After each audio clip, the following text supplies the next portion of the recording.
गांव का नाम था भूतिया बस्ती। ऐसा नाम क्यों पड़ा कोई नहीं जानता, लेकिन रात को जब हवा सनसनाती थी तो लोग कहते थे कि यहाँ भूतों की सभा होती है। गांव के किनारे एक पुराना हवेली था जो सैकड़ों साल पुरानी थी। उसकी दीवारें टूटी फूटी थीं और अंदर की हवा ठंडी और गंदी थी, जैसे कोई मरा हुआ सांस ले रहा हो। हवेली के मालिक थे एक बूढ़ा आदमी, रामू काका, जो अकेले रहते थे। उनके पास कोई नहीं था, न बच्चे न रिश्तेदार। दिन भर वे खेतों में काम करते और रात को हवेली में अकेले सोते। एक दिन गांव में एक नया परिवार आया। उसमें एक छोटा लड़का था, नाम रवि, जो सिर्फ 8 साल का था। रवि की माँ ने उसे बताया था कि यहाँ रहना सस्ता है, लेकिन रवि को यह जगह पसंद नहीं थी। रात को जब वह बिस्तर पर लेटता तो उसे लगता जैसे दीवारों से आवाजें आ रही हों, फुसफुसाहट, जैसे कोई उसे बुला रहा हो। रवि, आओ खेलते हैं। उसकी कल्पना थी या सच? रवि डर जाता और अपनी माँ से चिपक जाता। रवि के पिता, जो एक मजदूर थे, ने रामू काका से मिलकर पूछा, काका, ये हवेली इतनी पुरानी क्यों है? क्या कोई कहानी है? रामू काका ने मुस्कुराकर कहा, हाँ है। सैकड़ों साल पहले यहाँ एक राजा रहता था। उसकी एक बेटी थी जो बहुत सुंदर थी, लेकिन एक रात राजा ने उसे मार दिया क्योंकि उसने एक गरीब लड़के से प्यार किया था। तब से उसकी आत्मा यहाँ भटकती है। रात को वह बच्चों को बुलाती है और जो सुनता है वह कभी वापस नहीं लौटता। रवि ने यह सुन लिया। उस रात वह सो नहीं सका। अंधेरा कमरा, खिड़की से आती हवा और दूर से कुत्तों की भौंक। अचानक उसने सुना, रवि, आओ खेलते हैं। आवाज हवेली की ओर से आ रही थी। रवि का दिल धड़कने लगा।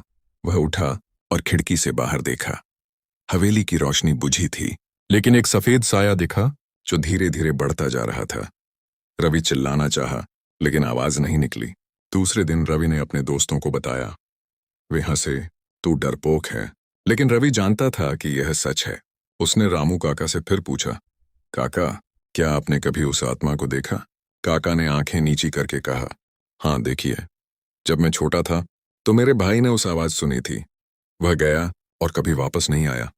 अब मैं अकेला हूं और रात को डरता हूं, लेकिन क्या करूं, यह मेरा घर है। रवि को और भी डर लगा। वह सोचने लगा कि क्या वह भी गायब हो जाएगा। उस रात जब सब सो गए तो रवि ने हिम्मत जुटाई और हवेली की ओर गया। दरवाजा खुला था, अंदर अंधेरा था, सिर्फ एक मोमबत्ती जल रही थी। रवि ने कांपते हाथों से उसे उठाया और अंदर गया। दीवारों पर पुराने चित्र थे, एक लड़की का जो मुस्कुरा रही थी, लेकिन उसकी आंखें लाल थीं। अचानक हवा तेज हुई और मोमबत्ती बुझ गई। रवि ने सुना, रवि, मैं तुम्हें प्यार करती हूँ, आओ मेरे साथ रहो। रवि भागा, लेकिन दरवाजा बंद हो गया। वह चिल्लाया, माँ, पापा, लेकिन कोई नहीं आया। फिर उसने देखा कि फर्श पर खून के धब्बे थे और हवा में एक ठंडी सांस महसूस हुई। आत्मा सामने आ गई। एक सफेद कपड़े में लिपटी लड़की, जिसका चेहरा पीला और सूजा हुआ था। उसकी आंखें खोखली थीं और मुस्कान भयानक। तुम मेरे साथ खेलोगे, उसने कहा। रवि रोने लगा, मैं नहीं खेलूंगा, मुझे छोड़ दो। लेकिन आत्मा हंसी, सब बच्चे मेरे साथ खेलते हैं, तुम्हारे जैसे सैकड़ों आए और रहे। रवि को याद आया कि रामू काका ने कहा था कि उनका भाई भी गया था। क्या काका भी डरते थे? रवि ने हिम्मत की और कहा, तुम्हें राजा ने मारा था क्योंकि तुमने प्यार किया था। यह गलत था, तुम्हें शांति मिलनी चाहिए। आत्मा रुकी और उसकी आंखों में आंसू आए। हाँ, मैंने प्यार किया था, लेकिन अब मैं अकेली हूं। रवि ने अपनी जेब से एक छोटी सी गुड़िया निकाली जो उसकी थी और कहा, यह तुम्हारे लिए, अब तुम अकेली नहीं हो। आत्मा ने गुड़िया ली और धीरे धीरे गायब हो गई। दरवाजा खुल गया और रवि बाहर भागा। सुबह हुई और रामू काका ने उसे देखा। तू वापस आ गया? रवि ने सब बताया। काका रो पड़े। मेरा भाई भी वापस आ सकता था अगर उसने ऐसा किया होता। तब से भूतिया बस्ती में शांति आ गई। लेकिन रात को जब हवा सनसनाती है तो लोग कहते हैं कि एक लड़की की आत्मा अब बच्चों को डराती नहीं, बल्कि उनकी रक्षा करती है। लेकिन फिर भी कौन जाने अगली रात क्या हो।